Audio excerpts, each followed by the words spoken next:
This is the number one reason people fail. And if you watch this video to the end, I'll give you a superb edge. I'll show you how to succeed at anything you put your mind to. But first, the reason people fail and why you might not be where you want to be is because of this one thing.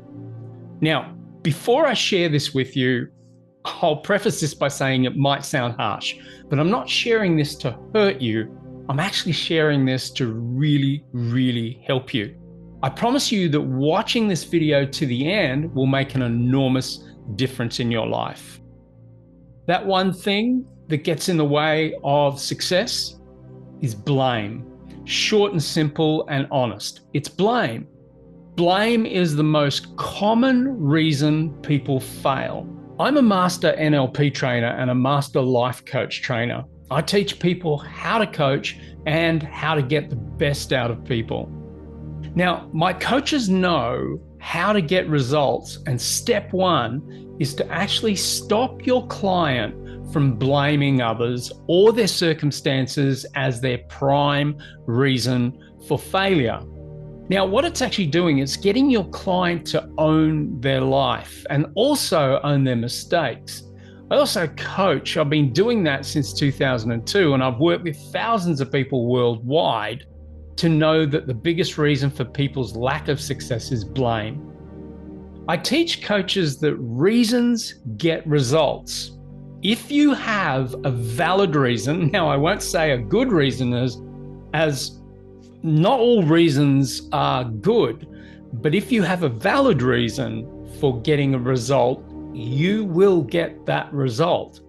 So if your result is to blame, then all you're getting is a list of excuses for not succeeding. I know that blaming others can take away the pain of failure, but it's short-term gain for long-term pain. Now, at some level, we all know that when we blame, we're being cowardly. Worse, we're falling into victim archetypes. And when our identity turns to victim, we unconsciously seek out bullies and predators to prove we're right. This often leads us to use sadness as a tool for others to feel sorry for us. I know this to be true for me, as for most of my life prior to learning NLP, I used sadness as a tool to make people feel sorry for me. That's the suckiest networking tool of all. And you'd be surprised as to how many people actually use sadness as a tool for commiserating or camaraderie. Now, in the Matrix, we know there was a blue pill. You take the blue pill, the story ends. You wake up in your bed and believe whatever you want to believe. You take the red pill, you stay in Wonderland. But the pill they never mentioned was the big fat pill that is sometimes hard to swallow. It's the ownership pill.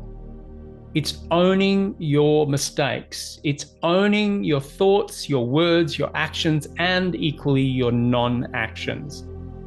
If you haven't worked it out already, humanity is fighting a war right now to own its own consciousness. There are more distractions than ever before. There are more things that you can blame for not achieving. There is more need than ever before to absolutely, completely own your life. Too many people are unconscious and without any idea of why their lives have come to this very moment. Now, after this next thing, I'll explain the one thing that you can do to take full ownership of your life and your successes. But before I do that, let's hear from Nathan. A little while ago, I worked with Nathan, who was, by his own admission, a victim. I gave him the big fat ownership pill, and months later, this is what he had to say. Your teaching was the single most important lesson in my entire life, and I wish I'd learned it 40 years ago. When I finally got it, I realized I can't blame anyone for anything at all. I developed a certain amount of awareness And then I could see what was happening, and I realized that I was no longer a victim, that I was playing a part in this. I suddenly saw my part in so many different things, but I remember realizing, wait a second, I cannot think of myself as a victim anymore, because I see what's happening and I see the part that I'm playing in this abuse cycle happening. And then coupled with what I learned from you is like tying the entire thing together. And I can't think of myself as a victim anymore. And this is something like it's extremely important what we're talking about, because we come from a Jewish background. And the Jewish background is full of the victimization. That if you don't get help for it, and if you don't figure out what I figured out, then sooner or later, the cycle will repeat. You will turn into the perpetrator, and the whole damn thing begins again. But like I said, your teaching was the single most important lesson of my entire life, and I wish I'd learned it 40 years ago. Because it takes away any possibility of being able to blame. If I'm going to blame anybody at all, it's like, hello, I'm the one who's responsible here. But once I had the awareness that I could see, and I realized what was going on, I can't blame anyone. It all falls on my shoulders. And that's the way it is.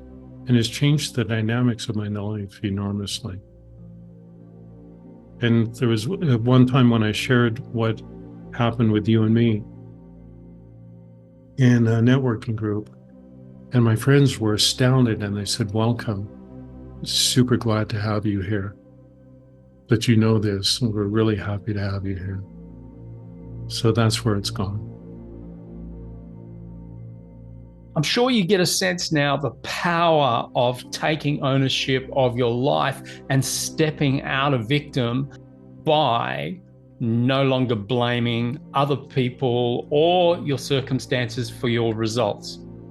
The problem with blame is this: people with blame have justified in their minds a valid reason for their lack of money, their lack of success, their lacking circumstances, or others who you believe have stopped you from achieving success. That's the very reason that you're not getting what you want. Now, any minute you focus on any reason for not getting what you want from life is a wasted minute. Instead of taking ownership for all your mistakes and muck-ups and work to improve those mistakes, focus on fixing your mistakes instead of blaming others for them. I have another saying: what you focus on expands. And if you are focusing on blaming others, then the focus is away from you and you shrink your self-esteem, and instead you grow all the people and things that you blame. So you shrink you and you grow them. Think about it this way. You're giving all your focus, all your power and attention over to others. And that power is coming from somewhere, and that somewhere is you. Blame erodes the power to grow your self-esteem and your confidence. Blame diminishes you, and a diminished you will never amount to anything, because you need all of you to succeed. Now, earlier I said that there's one thing that you can do to completely own your life and your successes.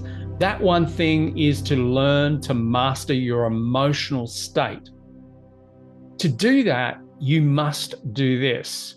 You must remove every accusation of blame from your mind and your body.